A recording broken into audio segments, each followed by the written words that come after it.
Bienvenidos nuevamente. Muchas gracias también a quienes están siguiendo la transmisión por nuestro canal de YouTube. Vamos a dar inicio a la segunda mesa de esta mañana, la mesa de Periodismo ante el Poder. Damos bienvenida a los participantes, a las y los periodistas Rocío Montes, Andrea Insunza, Javier Ortega y Pablo Basadre. Va a moderar esta mesa la profesora Claudia Lagos, doctora en Communication and Media de la Universidad de Illinois, magíster en estudios de género, mención ciencias sociales y periodista de la Universidad de Chile. Claudia Lagos es editora en Comunicación y Medios y editora asociada en Journalism Studies, además de investigadora en MEPOP y NITS. Asimismo es coautora de Campo en Obras y editora del Diario de Agustín. Buenos días. Bueno, la gracia de esto, buenos días o buenas tardes, no, buenos días todavía, no es que cuenten mi currículum, sino que podamos compartir con este lujo de panel que tenemos hoy día. Y además quiero dar una nota personal, ¿por qué no? Que estoy muy feliz porque hemos coincidido en algún momento en la Escuela de Periodismo cuando éramos estudiantes, en otro edificio, con otra infraestructura, con el mismo Danilo. Así que estoy muy contenta de tener aquí a Javier Ortega, a Andrea Insunza y a Rocío Montes, y es un placer conocer en persona a Pablo, a quien leo y sigo desde, no sé, Plan B, tal vez. Pero quiero dar otra nota personal antes de entrar a lo profesional y al poder, que es lo que nos convoca hoy día, es que, bueno, también tuvimos algunas trayectorias como dirigentes estudiantiles, con Andrea, con Fernando Sagreo, que está por ahí, con el Quique Ortega. Así que espero que les doy la más cálida de las bienvenidas, espero que se sientan en la casa que es esta, la suya. Pablo ya había tenido la enorme generosidad de venir a conversar con estudiantes del curso del profesor Lautaro Muñoz.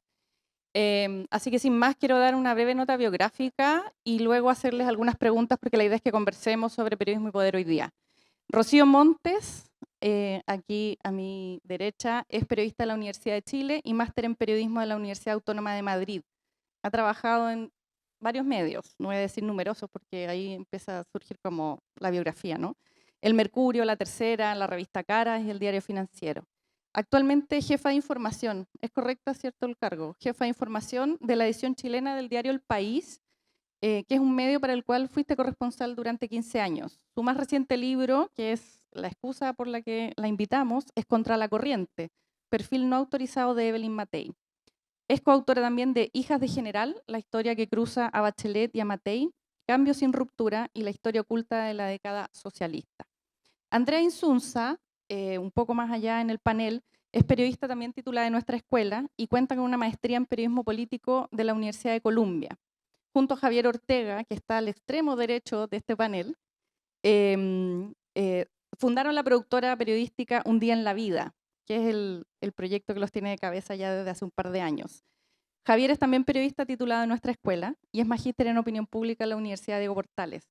Ha trabajado en el Mercurio, La Época, La Hora, el Metropolitano y La Tercera, donde también Andrea, en algunos de esos medios también nos hemos cruzado, como en La Época. Andrea y Javier son coautores de varios libros, Bachelet, La historia no oficial, Legionarios de Cristo en Chile, Dios, Dinero y Poder, y Enrique Correa, una biografía sobre el poder, que es la excusa por la cual los invitamos en esta ocasión. Pablo Basadre es periodista titulado en la Universidad Andrés Bello, ha sido reportero en varios medios como La Hora, Primera Línea, La Nación Domingo, La Tercera, y en revistas como Plan B y Paula. Ha colaborado en CIPER, donde por ejemplo cubrió el caso Catrillanca, y fue editor general de Ex Ante y de The Clinic Online. Su último libro es Monsalve, la historia de la caída del subsecretario del Interior. Como decía, estos son los libros que son la excusa perfecta para tenerlos aquí de invitados, y la idea es que sea más amplio que eso, ¿no? Entonces, lo primero que les quería compartir es algo que dijo ayer Delia Vergara, Premio Nacional de Periodismo de este año. Advertía que el periodismo hoy parece estar muy enfocado, muy centrado en el poder, que también es otra manera de decir que el periodismo está muy cerca del poder. Entonces el problema tal vez no es que el periodismo no cubre el poder, sino más bien cómo se cubre el poder. Entonces me gustaría primero saltar con esa pregunta: ¿cómo estamos cubriendo, entendiendo, cómo nos estamos como periodismo acercando al poder y cómo estamos tratando de descifrarlo, entenderlo y contarlo?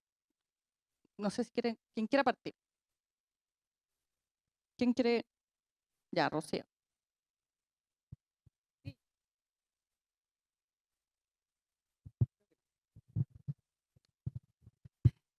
Bueno, primero un gusto estar acá y gracias por la invitación. Yo creo que el poder, cómo lo está cubriendo el periodismo, tiene que partir de una reflexión anterior, digamos, en qué momento se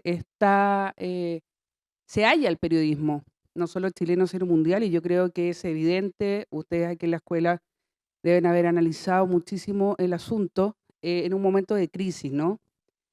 En un momento de crisis de los medios tradicionales, de los medios históricos y de todos los tipos de periodismo, creo yo. Hoy en día no hay una jerarquización de las noticias, por ejemplo, cuando uno entra a cualquier portal, todo es lo mismo, todo es rápido. Los periodistas a su vez tienen serios problemas para mantenerse en los medios, los sueldos. No hay una forma profesional de hacer el periodismo que tenga realmente el lugar que se requiere en una sociedad. Yo afortunadamente trabajo en un medio que sí tiene una cultura profesional muy fuerte, muy arraigada, pero es una cabecera, como ustedes saben, española, que tenemos la suerte de tener una redacción acá. Es decir, cómo cubre el periodismo el poder, o sea, yo partiría, como digo, un pie atrás. Cómo está el periodismo hoy, yo creo que da para muchos seminarios, ¿no? Y en ese sentido, creo que también, y lo he dicho en otras oportunidades, los ciudadanos, no solo los futuros periodistas, sino que los ciudadanos también tienen una responsabilidad en este momento, ¿no? Cuando, por ejemplo, y me doy cuenta, nosotros somos un medio que vivimos de las suscripciones, que la gente evidentemente les parece más atractivo pagar Netflix que pagar un medio como El País, y cuando hay alguna noticia con candado cerrada, te llaman para pedirte la clave, ¿ya? En ese sentido también es una responsabilidad, y no solo de gente que no pueda, sino que muchas veces de autoridades y de gente que sí se podría permitir pagar una suscripción a un medio de calidad.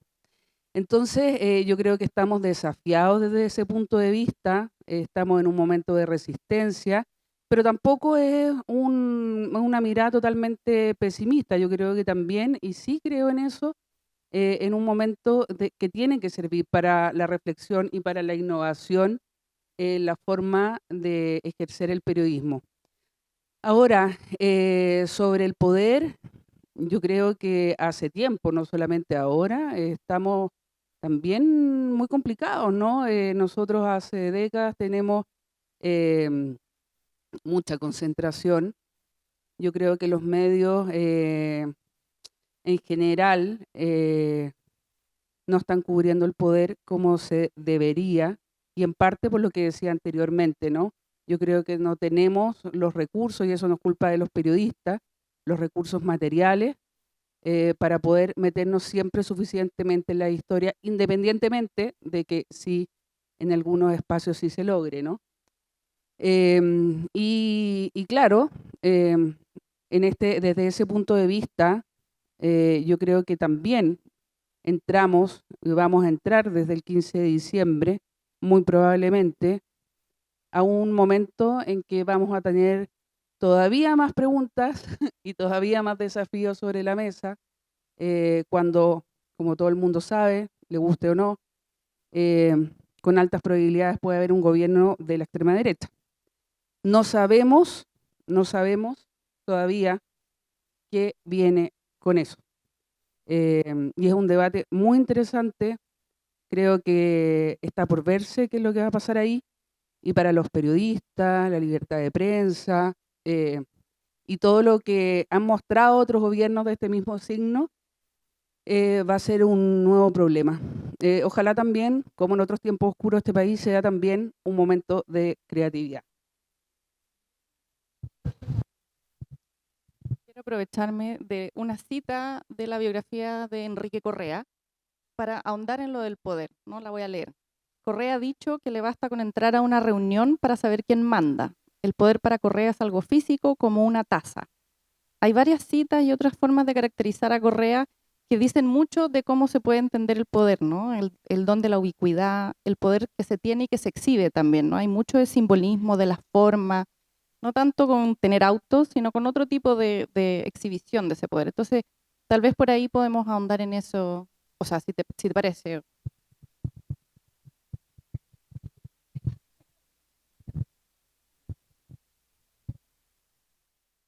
¿Aló?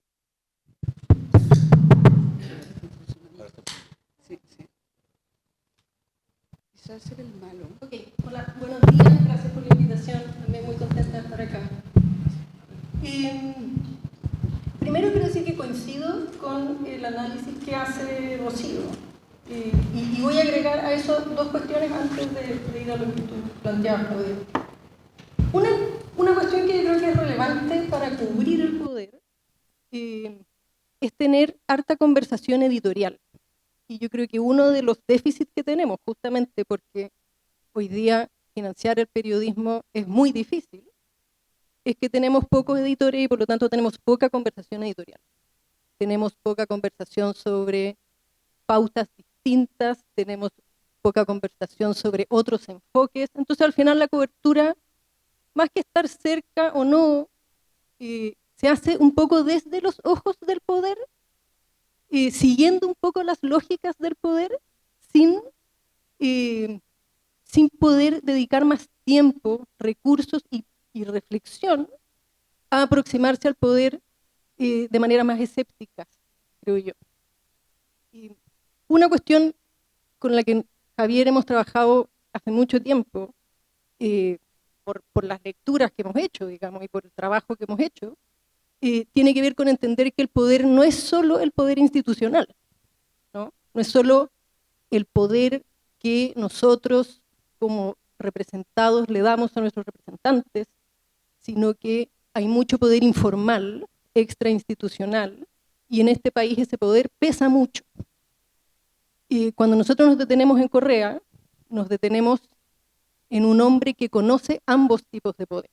Eso fue lo que nos interesó del personaje, que él hace el tránsito desde el poder formal y más tradicional de otro Chile, donde los partidos tenían un peso distinto, donde el Estado tenía un peso distinto, donde las universidades tenían otra influencia, a un país como el actual, donde él es lobista, pero además el empresariado pesa más, las iglesias pesan más, hay distintos grupos de interés que son distintos a los clásicos, ¿no? Ya no son los sindicatos, son otros tipos de grupos que tratan de influir en la vida en común.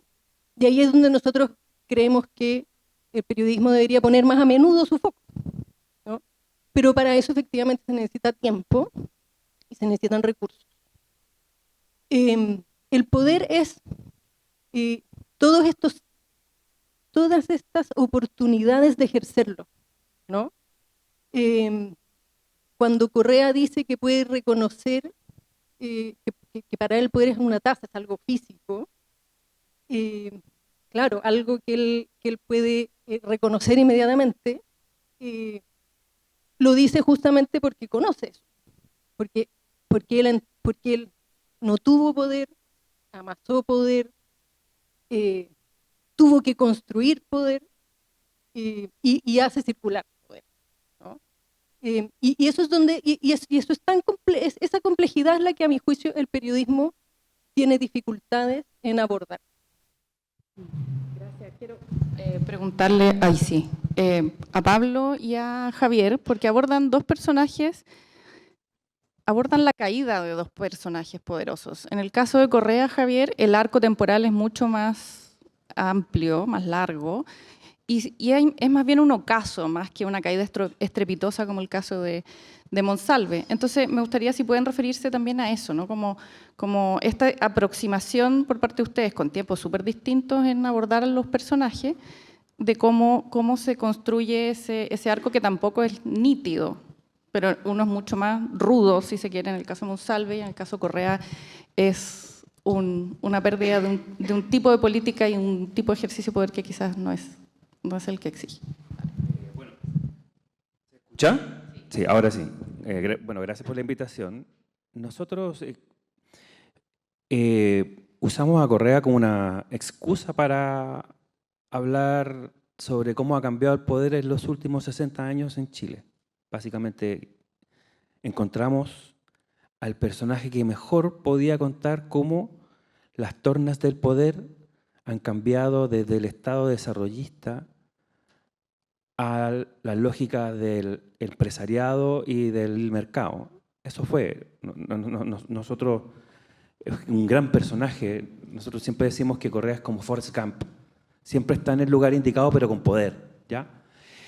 Y sí, nosotros abordamos la caída de Enrique Correa, que es una caída mucho más flow, mucho más suave, porque tiene que ver con el aumento de la competencia, tiene que ver con factores biológicos, como que una persona que ya va a cumplir 80 años, por lo tanto, sus compañeros de ruta comienzan también un declive, ¿ya? Y este declive que planteamos en Correa, bueno, es algo que a él no le gustó, porque a ningún lobista que trabaja, cuyo materia prima es el poder y la influencia, jubilarlo es matarlo. O sea, y él sacó un libro al mes que sacamos el libro nosotros y eso tiene mucho que ver con eso, ¿ya? Pero respecto de... una de las cosas que nos preguntaban es si viene otro Correa después de este Enrique Correa. Y nosotros creemos que no, porque Correa es un personaje demasiado atípico, porque este país ya ha cambiado demasiado para que un joven nacido en Ovalle en 1945 bajo el influjo de la Iglesia Católica enfocada a los más pobres, una persona surgía en un liceo que tiene la marca de la educación pública en la frente, como dijo alguien por ahí, no lograría esos niveles de poder en un país tan clasista como Chile. Y nosotros quisimos reflejar un poco eso. Reitero, el libro de Correa es una excusa para contar cómo ha cambiado el poder en este país y cómo se ha concentrado de una parte a otra, y eso tiene mucho que ver con el periodismo, porque nunca ha habido tanto desequilibrio en el ejercicio de la profesión. Dicho bien en crudo, nunca había habido tantos periodistas trabajando en la industria de la defensa de la protección de la riqueza y en el Estado, en un ministerio, ¿ya?, en comparación con periodistas trabajando en medios. Eso nunca había ocurrido. Y eso grafica el nivel que estamos. Gracias. Al tiro te doy la palabra, Pablo, pero qué bueno que mencionaste lo de los orígenes de Correa, porque es un tipo que nace y crece y estudia en la educación pública en Ovalle, que yo no sé si alguien conoce Ovalle, y Monsalve es un hijo también de esa historia en Curanilahue. Entonces también ambas biografías en parte son de esta meritocracia que hoy día es relativamente más difícil de defender. Y por lo menos leí esa biografía también desde ese lugar, ¿no? Cómo hoy día resulta súper difícil hacer ese camino meritocrático con todo, digamos, esta otra forma de configuración de poder. Entonces, no sé si Pablo puedes ahondar un poco desde ese lugar, desde esta meritocracia, esta subida y esta caída. Hola, buenas tardes, gracias por la invitación. Bueno, Monsalve nació en Coronel, en la región del Biobío. Muy joven se dedicó a la política, fue dirigente vecinal de una junta de vecinos que se llama Carlos Lavarría de Coronel, y luego de eso fue médico rural, estudió en una escuela pública, en un liceo, fue el primero de su generación, llegó a la Universidad de Concepción, era un alumno regular de medicina, y después se integró al Partido Socialista bajo el alero de Camilo Escalona, que lo apadrinó, y por su trabajo de médico rural recorrió gran parte de la región del Biobío y llegó a ser parlamentario y diputado durante 16 años por esa región. Y cuando ya no le quedaban opciones porque no tenía cupo para competir por el Senado, le llegó un llamado del exministro Giorgio Jackson, que le ofreció el cargo de subsecretario del Interior del presidente Gabriel Boric. Y a partir de ahí se construye esta especie de zar de la seguridad, que no se le denomina así acá en Chile, pero en el resto de los países se conoce así a alguien que es el jefe de las policías, que tiene 5 divisiones a su cargo, que nombra cargos a lo largo de todo Chile, con un inmenso poder político. Y cash, ¿no? Y efectivo. Claro, y mucho presupuesto, porque él manejaba los presupuestos de las policías. Y a partir de ahí, él pasa de ser un médico rural, después un diputado, a una persona que recorre Santiago en una cápsula de seguridad con 8 detectives de la PDI que lo cuidan, no las 24 horas del día. Y un 22 de septiembre sale a comer con una funcionaria a un restaurante peruano en la comuna de Santiago. Luego van al Hotel Panamericano, que era un hotel donde él vivía regularmente, porque su casa estaba en Viña, pero extrañamente se quedaba en ese hotel con muy pocas medidas de seguridad. Y entre la noche del 22 y el 23 de septiembre pasaron los hechos que hoy día la Fiscalía investiga, que está próxima a cerrar la investigación por los delitos de violación y abuso sexual. Y nosotros, como para contar un poco y relacionarme un poco con el tema del poder, el día jueves 17 de octubre del 2024 yo recibí un llamado muy temprano en la mañana. El diario La Segunda es un diario vespertino que sale a la hora del almuerzo. Nosotros, para que entiendan, entramos trabajando muy temprano a las 7:30 de la mañana, tenemos un cierre a las 11:30 del día para que el diario esté en la calle y en la web a las 1:30 máximo de la tarde. Yo recibí un llamado temprano que me entregaron la información de que el subsecretario estaba investigado por una causa de violación y abuso sexual. Tuvimos una reunión con el director de La Segunda, el subdirector y la editora general para saber qué íbamos a hacer con la información. Yo lo primero que pregunté es que si lo íbamos a hacer o no, porque también podrían haberme dicho que no. Cuando me dieron el pase, yo me puse a chequear con al menos 3 fuentes que no se conocen entre sí para saber si era real la información. Y cuando ya teníamos el chequeo, me comuniqué con Monsalve, a quien no lo conocía. No me contestó porque yo en ese minuto no sabía que ya le habían quitado el teléfono a la Fiscalía 2 días antes. Me contacté con gente de La Moneda, con la exministra Toá, que tampoco me quiso responder. Y luego de eso, la jefa de comunicaciones de ese minuto se trasladó de La Moneda al ex Congreso de Santiago. Hay que recordar que cuando salió la portada de La Segunda, él estaba debatiendo el presupuesto del Ministerio del Interior en el ex Congreso Nacional en Santiago. Y cuando la jefa de prensa me llamó, me dijo, sus abogados dicen que no hable. Y esa fue la última confirmación que yo necesitaba para poder publicar. La portada salió a las 12:20 del día y mientras yo estaba mirando la sesión por YouTube en vivo de la pelea del presupuesto, veía cómo los parlamentarios se mostraban el teléfono con la portada de La Segunda y cómo le fue cambiando la cara a él cuando se da cuenta que la información ya era pública y que en el fondo ya se estaba transmitiendo en directo en todos los canales lo que estaba pasando. Y en paralelo, para fortuna nuestra, digamos, del periodismo en general, justo el fiscal Javier Armendáriz, que estaba a cargo de la investigación, había concluido la formalización por el alto mando Carabineros por los delitos que se investigan por el estallido social y cruzó la explanada del Centro de Justicia. Se le acercaron los periodistas que cubren tribunales. A él no le gustan los periodistas, le cargan, diría que los odian. Y le preguntaron si era verdad que existía una investigación que estaba a su cargo y él, yo me acuerdo que estaba viendo la tele, estaba en directo y él dice, sí, esa investigación existe y está a mi cargo. Y de ahí ya viene toda la crisis que ya se conoce respecto a la segunda reunión con el presidente en La Moneda, cuando él presenta su renuncia, la conferencia del presidente el otro día que duró 53 minutos, donde respondió más de 30 preguntas, que solamente ahondó la crisis que ya estaba partiendo.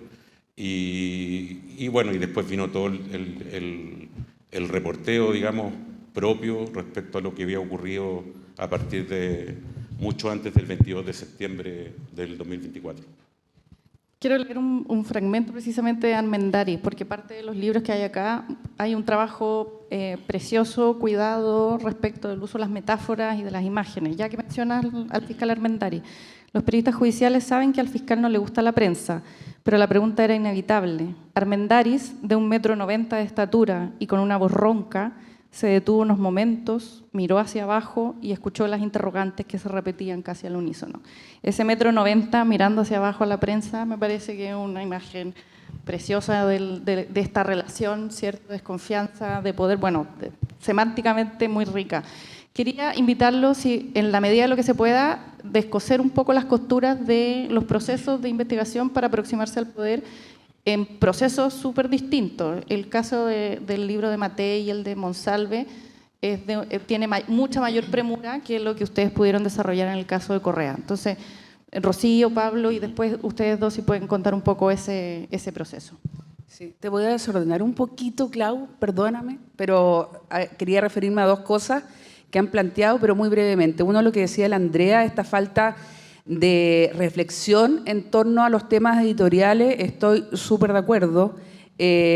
Muchas veces, incluso los medios que tenemos la oportunidad de desapegarnos de la línea editorial, de los que están marcando, quién marca el Mercurio, quién marca la Tercera, quién marca la Segunda, con mucho respeto, me encanta el trabajo que hacen y especialmente Pablo. También sufrimos de esa falta de reflexión y por la rapidez, por la falta de gente, porque tenemos que producir también en este mundo nuevo del periodismo que estamos viviendo en la actualidad. Se necesita mucha producción de noticias, entonces estamos contra el tiempo, etcétera, y muchas veces seguimos a la manada, ¿no? Y eso es un gran problema. Y se nos planteó este problema y yo creo que es súper interesante también que lo debatan ustedes como estudiantes de periodismo, fundamentalmente que están acá. Si llamábamos, esto hace 2 o 3 años, no ahora, ultraderecha a Kast o no. Y créame que fue difícil. Yo misma, debo aceptarlo, me sonaba muy fuerte que le dijéramos ultra, así, el ultra, como se le decía a Milei desde las informaciones del país en Argentina, el ultra está, no sé, desintegrando el Estado. Yo decía, bueno, para Chile eso suena como un poco fuerte, este gallo, a ver, no es tan Milei, no es tan Bolsonaro, es más bien como un cura, es más bien como un conservador. Bueno, estuvimos debatiendo largamente. Y con mis editores de México, de Madrid, terminamos con la conclusión de que ellos tenían la razón, es un ultra por todas partes, digamos, o sea, por la comunidad de partida internacional en la que está circunscrito, por lo que piensa, ultraconservador, etcétera. Entonces yo creo, y ahí empezamos a desapegarnos de la manada, digo yo, y yo creo que a excepción de algunos medios más pequeños, el país es el único que lo llama así, ultraderechista, y sin complejo y convencido, y podemos justificarlo, aunque a ellos no les guste, sinceramente, como bien nos han hecho saber. Otro punto es lo que decía Javier, ¿no? Cómo ha cambiado el poder. Y aquí, súper brevemente también, creo que sí, creo que es evidente que el poder ha cambiado. Por lo tanto, esto puede ser quizás un poco polémico y atrevido, pero podemos debatirlo.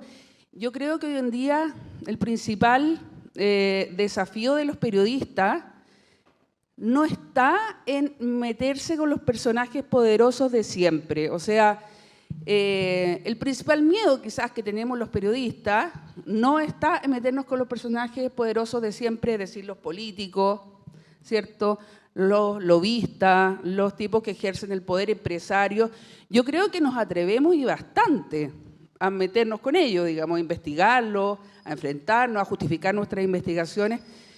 Yo creo, y lo dejo puesto ahí, que nosotros los periodistas tenemos más miedo a enfrentar a las audiencias adversas. Yo creo que antes que pegarle a un político, porque siempre va a ser bien recibido por alguien que uno le pegue un combo a uno de ellos, para el lado que sea, los periodistas le tienen mucho más miedo, por ejemplo, a una funa. en Twitter o en Instagram o en TikTok o la plataforma que sea. Por lo tanto, cuando los periodistas, y tengo varios recuerdos en la mente, se atreven a un reportaje que, coincidentemente con el título del libro, va a contracorriente, es contracultural, a mí me parece que ahí está la valentía de estos tiempos. Y recuerdo uno de Sabine Drisdel, especialmente, que trataba sobre todo el debate, como muy bien digo, muy contracultural respecto de las transiciones, ¿ya? Esto porque esté de acuerdo o no esté de acuerdo. Creo que ella plantea en ese reportaje un tema de debate que va contra la cultura de un determinado momento, y eso me parece que es lo que el periodismo tiene que hacer. Por lo tanto, sí, estoy totalmente de acuerdo que el mundo ha cambiado. Y lo otro con respecto a lo que decía Pablo, yo en general, y llevo harto tiempo ejerciendo, nunca me he encontrado, llevo ejerciendo de distintos lados, ¿no? Desde el Mercurio, desde La Tercera, medios bastante tradicionales, desde la libertad, la corresponsabilidad del país. Nunca me he encontrado en forma tan evidente con el poder intentando coartarme o amedrentarme en mi trabajo. Siempre he llegado, en el trabajo que hicimos con Ascanio, que tuvimos muchos años trabajando para investigar la década socialista, llegábamos. Me pasó lo mismo en el caso de Matei, que no es un mundo que yo conozca especialmente, la derecha, es un mundo que voy a tener que empezar a conocer cada vez más, creo que desde el 15 de febrero, de diciembre. Siempre uno llega, ¿ya? Siempre uno llega, ejerciendo el periodismo, o sea, utilizando las herramientas que nos dio esta escuela, de esto. Y ahora, ordenadamente respecto de tu pregunta, sí, creo que es un desafío. Bueno, me invitó una editorial a trabajar el perfil de Matei. Matei era una persona que en ese momento tenía muchas probabilidades de ser presidenta. Yo dije que sí, porque me interesaba, porque había trabajos previos, porque me parece un personaje que tenemos tan visto que tenía el desafío de buscar zonas que no se conocieran. Sabía y tenía una gran sospecha de que lo que pasaba iba a pasar, creo que está en la primera página. Este es el escenario hoy, pero la derecha chilena y sobre todo la tradicional, como bien sabemos, acostumbra a sus guerras intestinas y a matarse entre ellos y todo eso. Y aparte la personalidad de Evelyn Matei y la forma en que ella se ha relacionado con el poder es muy sui generis. Por lo tanto, todo esto era bastante predecible. Y por lo mismo, creo que sí, que ahí el desafío fue todo lo contrario.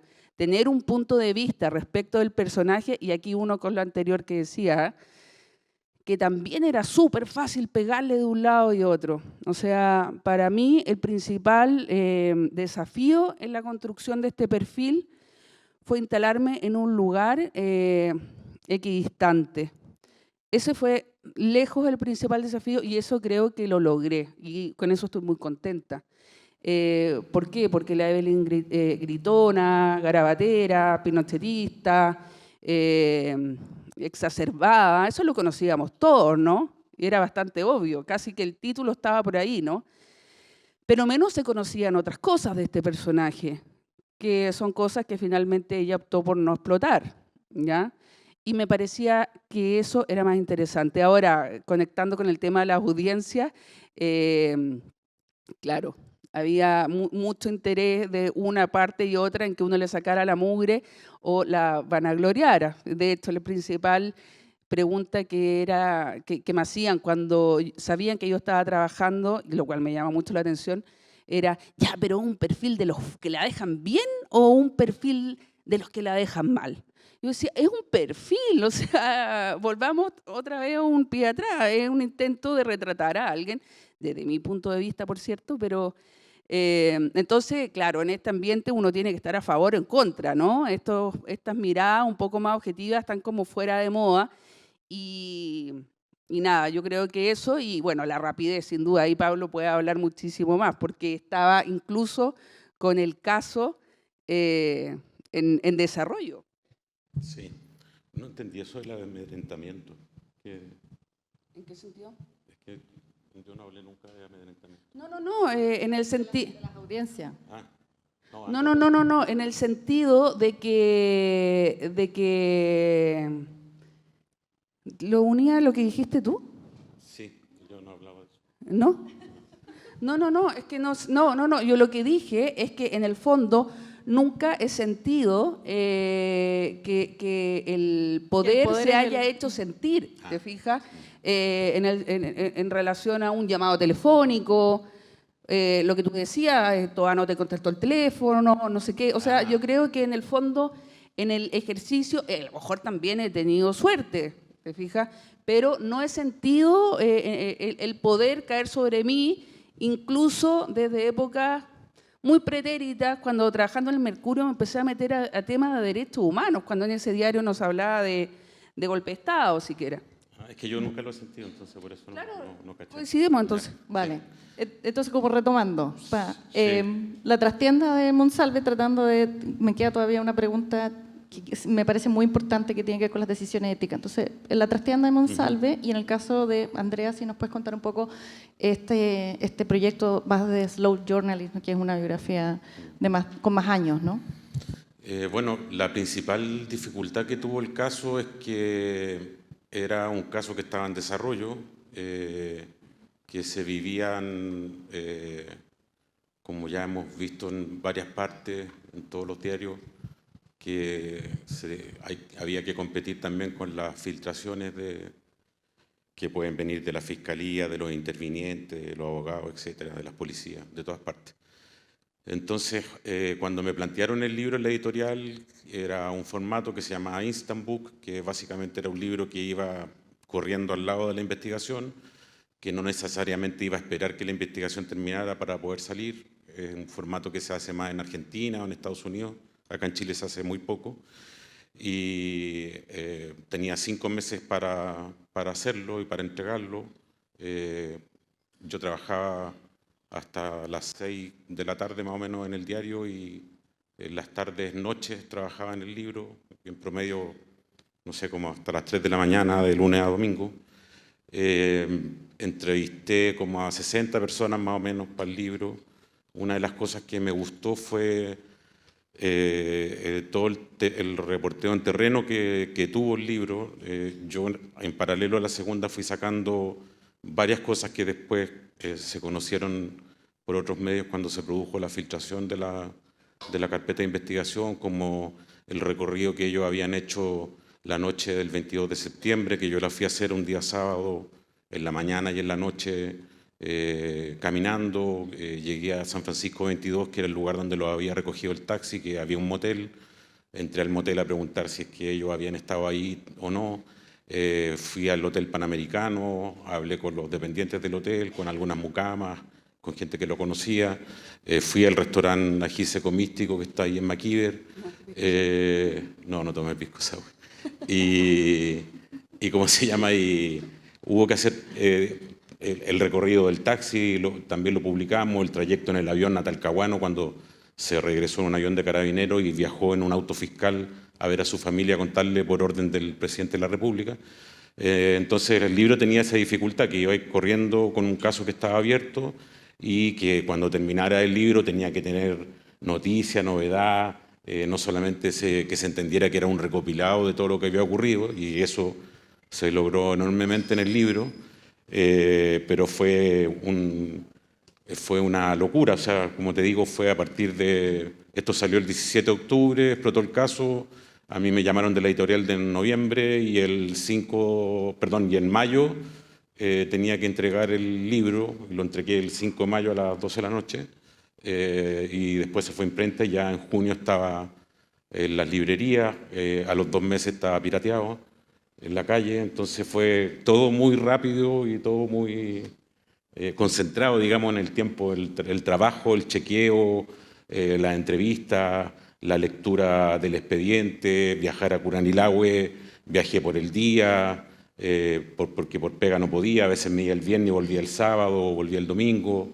Fui a recorrer Arauco, que eran los lugares donde Monsalve había sido médico rural, llegar a hablar con su familia, y algo que cuento en el libro también, que fue llegar a verlo a él, al capitán Llaver, cuando estaba preso, que me recibió un día 2 de enero del 2025, el otro día del Año Nuevo, y yo pregunté si es que podía conversar con él. Para mi sorpresa me dijo que bueno, y llegué un día a las 2 de la tarde a Capitán Llaver y entré a conversar con él, y ese día, con la condición de que no podía salir publicado en el diario, me contó casi toda su historia respecto a lo que había ocurrido, la reunión que había tenido con el presidente el 15 de octubre, la noche en La Moneda, que se conoció en abril después del 2025.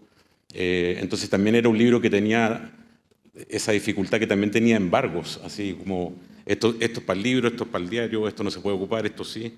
Entonces Ahora, fue bien difícil. periodismo informativo a full, ¿no? Todo el oficio que da el periodismo informativo fue fundamental en eso, y creo que en el caso de usted, por más que tenga otros timing, también tiene mucho de eso, ¿no?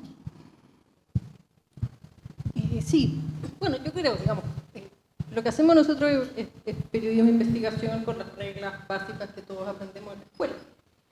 En ese sentido, las herramientas las tenemos, digamos.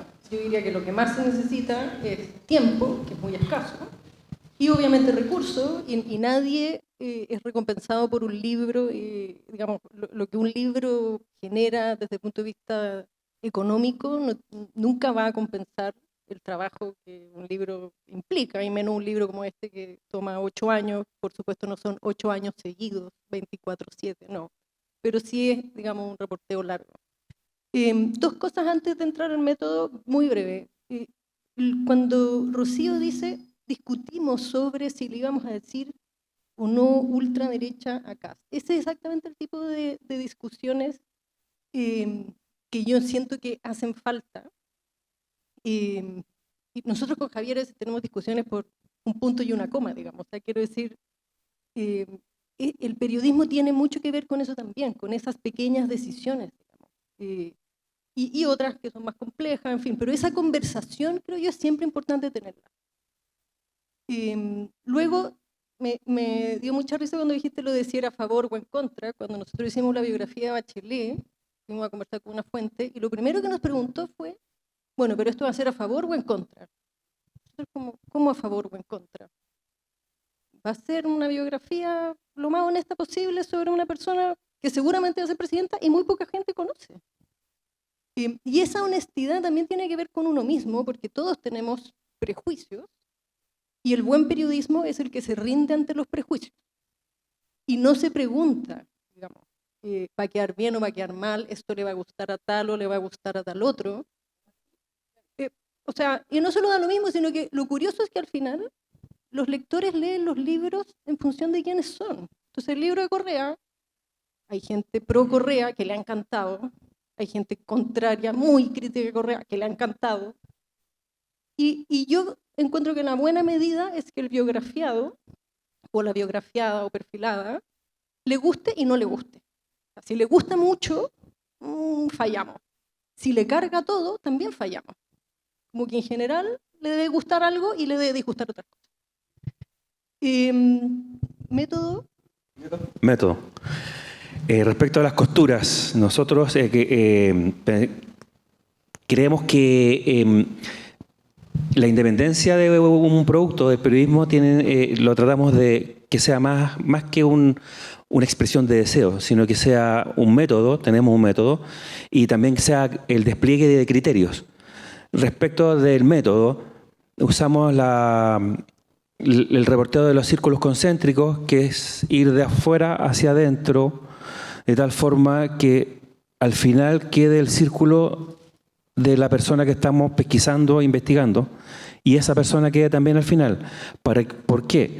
Porque cuando lleguemos al final, cuando tengamos que confrontar a esa persona, al personaje, al protagonista, no tenga el poder de detener la investigación. Es básicamente eso, es que quitarle el máximo poder al pesquisado para que podamos hacer la investigación.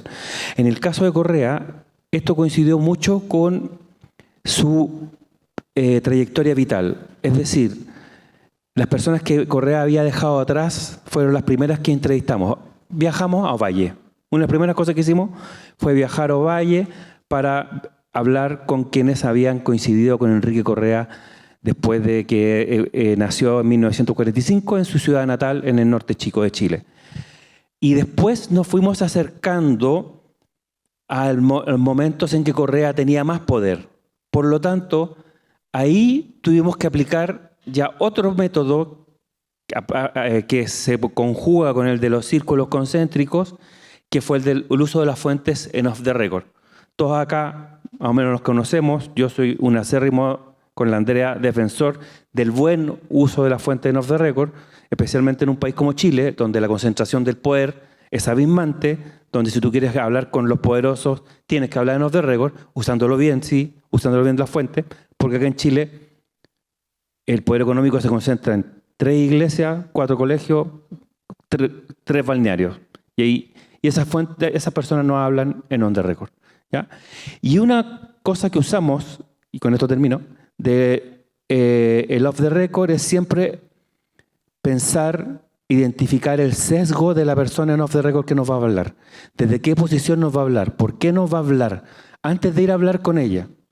Por ejemplo, en el reporteo del empresariado en Chile, que es un círculo muy cerrado y donde tú desde fuera ves al empresariado como muy homogéneo, nosotros cuando nos acercamos al empresariado descubrimos que las peleas son feroces entre ellos. No es lo mismo un Mate que un Luxich, ¿ya? Y por lo tanto tú puedes, identificando esos sesgos, descubrir qué ir a buscar con qué empresario y con quién no. Con qué empresario ir a buscar una cosa, con qué empresario ir a buscar otra cosa. Usando, por supuesto, fuentes off the record. Sí, perdón, que justo me estaba haciendo una pregunta. Gracias, Javier. Y me dicen que puede haber tiempo para preguntas porque este panel empezó un poco más tarde. Pero antes de eso, hay una pregunta que les quiero hacer a ustedes, Andrea, Javier y a Pablo sobre todo, porque ustedes tomaron decisiones éticas respecto de qué aspectos privados abordar. En el caso del libro sobre Monsalve, la denunciante hay una serie de medidas que tú tomaste, Pablo, respecto del resguardo de su identidad y su entorno. Y en el caso de usted, hay pasajes de la vida privada de Correa que ustedes optan y deciden respecto de hasta dónde llegar y qué publicar. Entonces, si se pueden referir a eso y algunas preguntas que me dicen que se puede hacer desde el público. Sí. Bueno, yo tomé varias decisiones respecto a la víctima. Hay varias veces que he ido a encuentros, me preguntan si yo hablo de denunciante, quiere decir que no le creo. Si hablo de víctima, le creo. La gente como que se queda con eso en la cabeza. Sí, lo que yo les quiero aclarar es que para la justicia chilena ella es una víctima, no una denunciante. Eso lo dijo el juez en la formalización cuando se conocieron los cargos. Respecto a ella, en el libro hubo varios pasajes de su vida que no tienen que ver con el caso, que lamentablemente después se ventilaron en la carpeta de investigación, que yo dejé afuera, digamos, del libro. Di pocas señales también respecto al lugar donde ella nació. Yo estuve en el liceo y en la universidad donde ella estudió. Son datos que también omití, como dar también pocas señas específicas de dónde trabajaba, porque una de las cosas que ocurrió con este caso es que el mismo 17 de octubre, cuando salió el tema en la segunda, se publicó en otro medio la declaración íntegra de ella al Ministerio Público y después, en un ejercicio periodístico muy extraño, se dio a conocer con distinta información que si uno podía conseguir a través de transparencia en el gobierno, casi el lugar exacto donde ella se sentaba en la repartición pública donde trabajaba. O sea, era muy fácil leer ese artículo y después meterse a transparencia y saber el nombre y el apellido de la persona que había denunciado. Eso, digamos, hubo que tener mucho cuidado con eso porque otra de las cosas que ocurrió es que el día que salió la denuncia en el diario La Segunda, después de que se publicó la denuncia, a través del sistema hubo 75 funcionarios del Ministerio Público que entraron a leer el testimonio de ella un alumno en práctica en Coquimbo, la jefa de los guardias de la Fiscalía Nacional, fiscales, abogados, ayudantes, asistentes. Ahí descubrí, por ejemplo, que en el Ministerio Público revisar las causas de alta connotación es casi como leer el horóscopo en el diario para los funcionarios. Se hizo una investigación interna y se les quitó el 10% del sueldo. Solamente echaron al alumno en práctica que había revisado la causa. Entonces, ¿por qué lo comento? Porque había mucha información bien abundante y más allá de lo que ocurra con este caso, que próximamente va a ir a juicio, yo creo que en mayo del 2026 se va a ver el juicio y se va a saber si Monsalve es culpable o no. De todas maneras, por ella y por él también, porque es un caso que está en desarrollo, hubo varias decisiones que se tomaron para proteger información que la verdad es que no tenía nada que ver con la causa, como por ejemplo se conoció en un canal de televisión algunas búsquedas que él había tenido en Google días antes de que ocurrieran los hechos. Era información que yo también tenía y lo escribo de una manera en el libro que lo doy cuenta, pero no entro, digamos, al detalle porque además no me interesaba mucho. Pero esas son como las decisiones más o menos difíciles que hubo que tomar porque, como les decía, también era un caso que estaba en desarrollo, que no tenemos el final. Entonces también había mucha gente que me preguntaba ¿por qué escribiste el libro si todavía no sabes si es culpable o inocente? Y claro, ya había que explicar el formato del libro, que era un instant book que recogía una investigación que estaba en desarrollo, y por lo mismo había que tener mucho cuidado porque es algo que todavía no concluye, y como les digo, va a ir a juicio seguramente el próximo año. Eso. En el caso nuestro, nosotros hicimos una biografía profunda, digamos, densa, sobre una persona que pasó de ser un revolucionario a un lobista, que pasó de ser un perdedor post golpe de Estado a ser un ganador de la transición, que muestra un cambio de época, que muestra cómo cambia el país y que muestra cómo cambia de manos el poder, ¿no? Cuando uno se mete en una vía así para contar todas estas suprahistorias o metahistorias que rodean al personaje, es inevitable que uno conozca mucho de su vida privada, digamos. Y hay una regla en esto, y es que las personas que tienen poder, que ejercen poder, que buscan tenerlo, para influir en la vida en común de todos nosotros, o sea, los personajes públicos, digamos, sean autoridades o no, sean instituciones formales o no, tienen una expectativa de privacidad más baja, ¿no? Si usted quiere entrar a la arena pública, si usted quiere ser político, o si usted quiere ser lobista, su expectativa de privacidad es más baja. Pero eso no quiere decir que no haya un terreno en que exista privacidad, digamos. Eso no quiere decir que tengamos derecho a contar todo sobre la vida privada de una persona. Entonces, nosotros hemos construido una regla con Javier que partió con Bachelet y que aplicamos con Correa. Y es aquellas cuestiones de la vida pública del personaje que solo se explican si contamos lo que pasa en su vida privada. En esos casos, su vida privada, su expectativa de privacidad es más baja y podemos contar esos hechos. En este caso, Correa, hay un pasaje de su vida en que él, después del golpe de Estado, sale al exilio, baja mucho de peso, cambia su apariencia, en fin, ingresa clandestinamente a Chile, pero rompe las reglas de la compartimentación que existen en esa época, que son muy importantes para salvar la vida de otros, digamos, y salvar la propia, no correr riesgo frente a la represión dictatorial, y rompe esas reglas en parte porque tiene un amante, ¿no? Eso lo teníamos que contar. Era imposible no hacernos cargo de eso. ¿Por qué? Porque lo castigan a raíz de eso y lo devuelven al exilio. Entonces teníamos que explicar ese regreso de esta pieza tan fundamental por la que se había hecho un esfuerzo enorme para que entrara, ¿no? Porque esto fracasa por este hecho. A raíz de esta misma historia, de estas mismas relaciones paralelas que él va manteniendo con dos mujeres, son las mismas dos mujeres, en algún minuto ambas quedan embarazadas y él tiene dos hijos con muy poquitos meses de diferencia, y el MAPU lo somete a un juicio político. Y la dirección exterior del MAPU propone expulsarlo del partido. Ese es el momento en que está más cerca de quedar fuera de su mundo. También teníamos que contarlo. Y luego, mucho más adelante, cuando él ya fue ministro, un exitoso ministro de Elwin, ¿no? el socialista de ese gobierno que logra entenderse con los militares, en fin,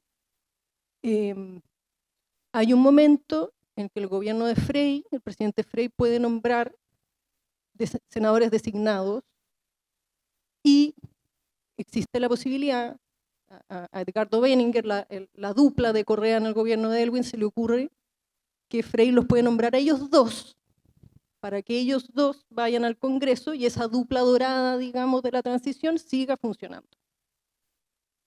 Pero Frei veta a Correa, y lo veta porque en ese minuto existe un rumor sobre que tiene una relación con Andrés Pérez, el director de teatro, creador de La Negra Esther. Nosotros nos hacemos cargo de ese rumor y decimos que existió. Pero ahí le explicamos al lector, le decimos, si ese rumor es cierto o no, realmente no importa desde el punto de vista de la investigación. Lo que nosotros solo necesitamos saber es que bastó ese rumor, bastó la posibilidad de que él fuese gay o bisexual para que Frei lo vetara. Si eso es cierto o no, ya no nos incumbe, ya no es problema ni nuestro ni de ustedes, digamos. Esas, de nuevo, son estas conversaciones que tenemos entre nosotros y que vamos consultando también con otros amigos, con otros colegas, para ir chequeando nuestro criterio. Vale, muchas gracias. Me dicen que hay un par de preguntas. Así que si alguien tiene alguna pregunta, es ahora o nunca. Les pido que sean breves. ¿Y a quién va dirigida la pregunta? Tal vez aquí, Rocío, puedes intervenir. ¿Lo que? Hola. Muy buenas tardes. Es para Rocío Montes. Es que usted dijo que el poder nunca la había coartado, nunca había sentido que la había coartado, ¿no? Respecto a eso, ¿cree que es más seguro cuestionar el poder y a sus figuras como periodista acá en Chile en comparación a otros países?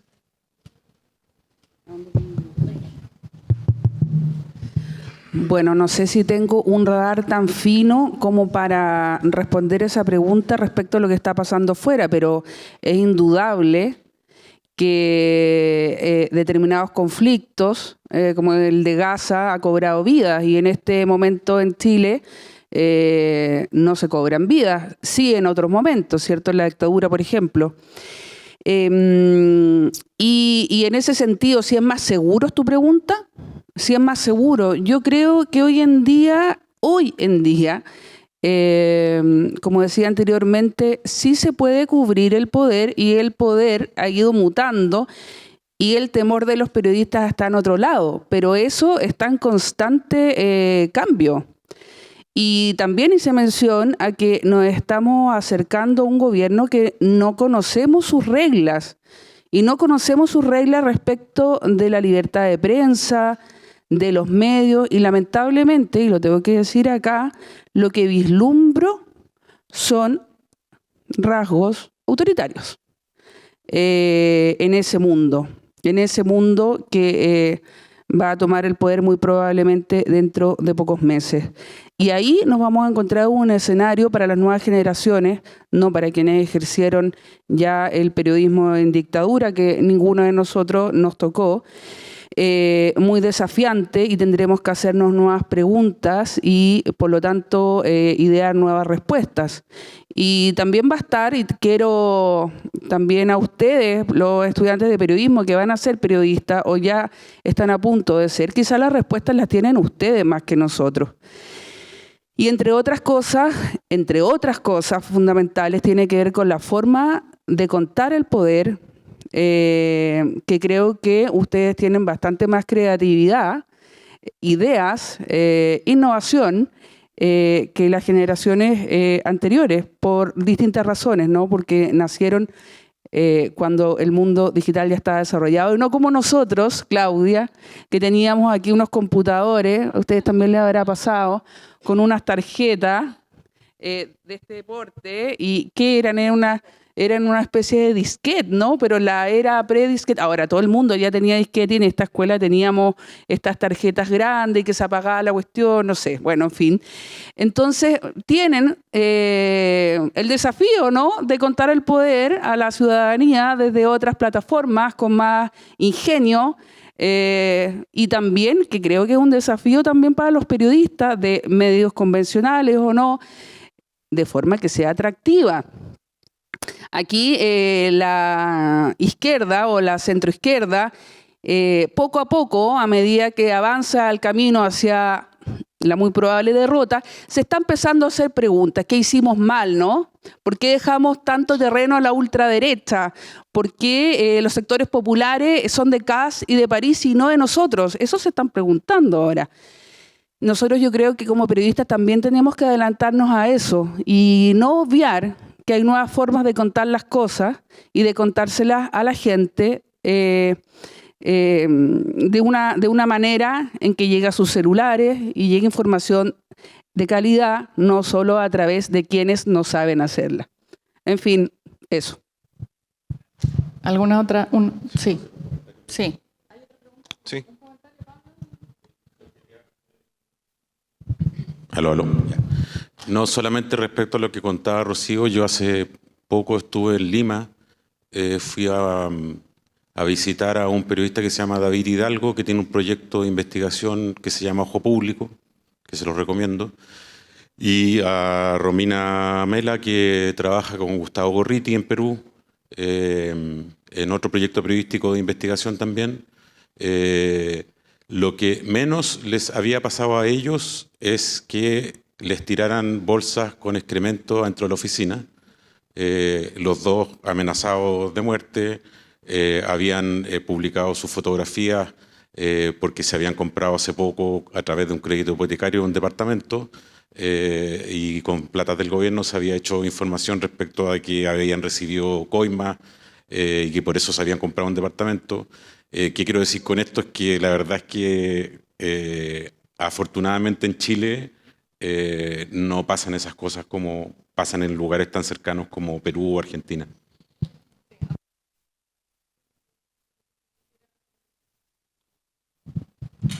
Quiero agregar a lo que dice Pablo, que hay colegas que hace ya muchos años tuvieron que salir de Venezuela al exilio porque no podían seguir haciendo su trabajo, como hay colegas que hace un par de años tuvieron que salir al exilio desde El Salvador por querer hacer su trabajo.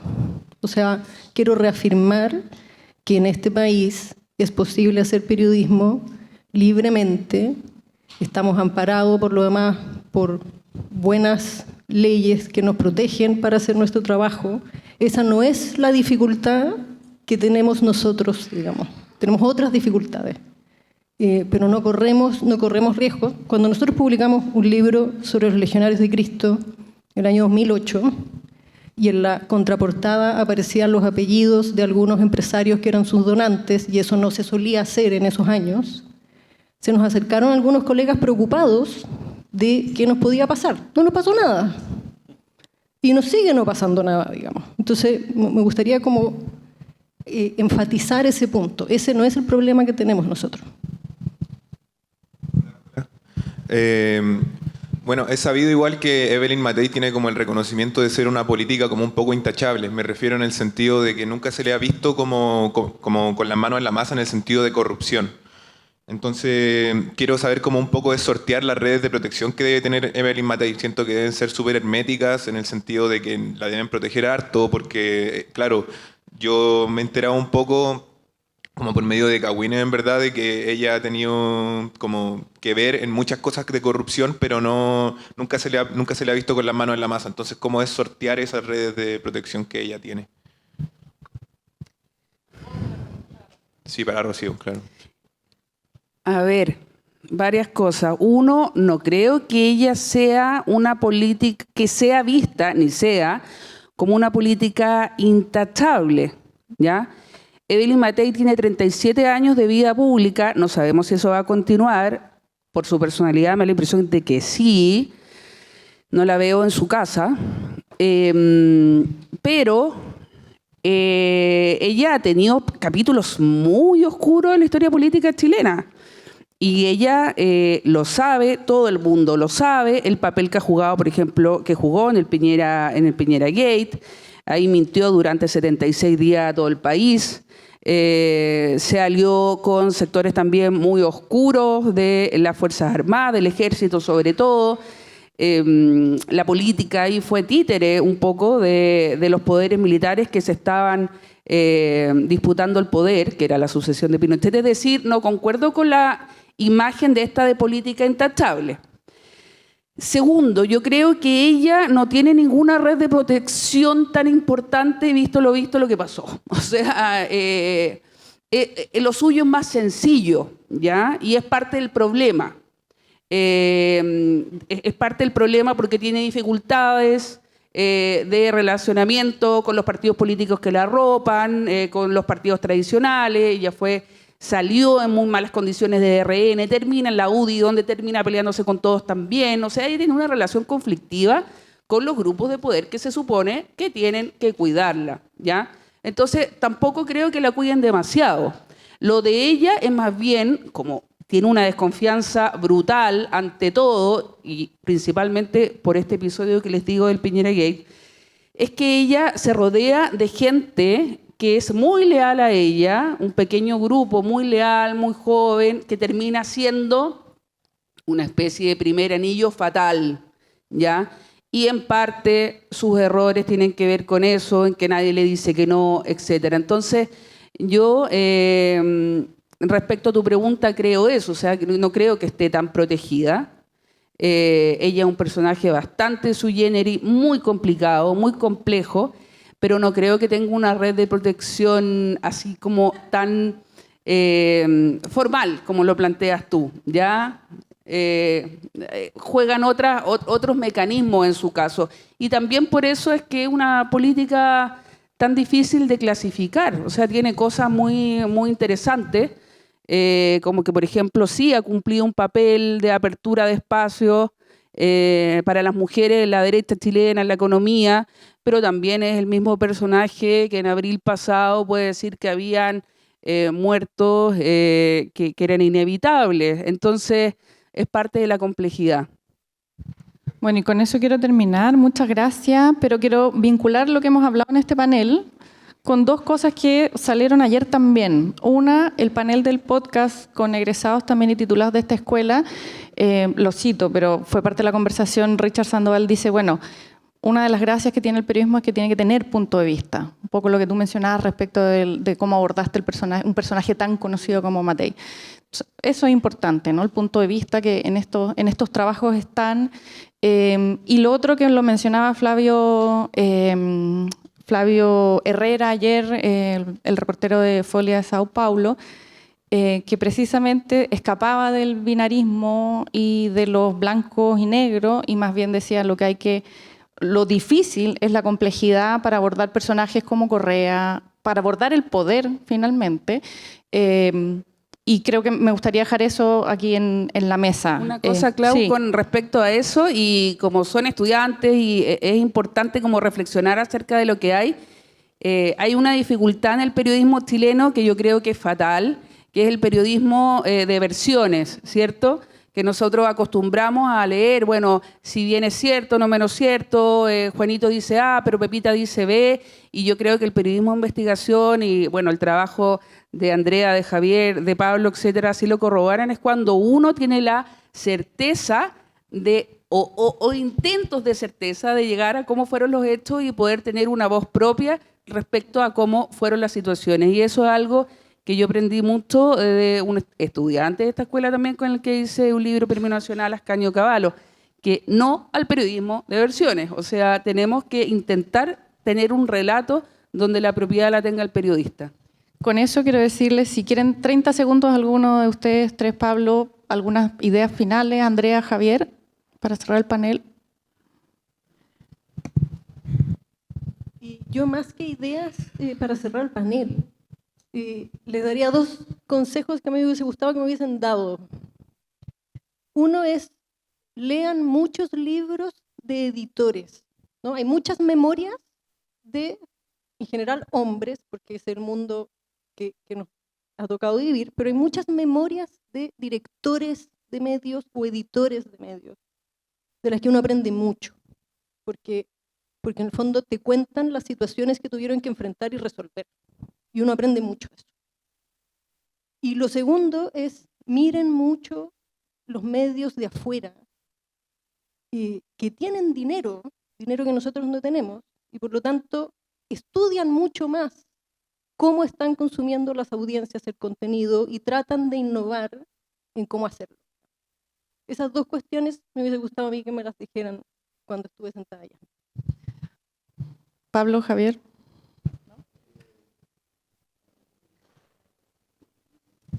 No, yo solamente les digo, creo que el periodismo está llegando a un ciclo de tocar fondo, pero que va a volver a ser valioso muy pronto.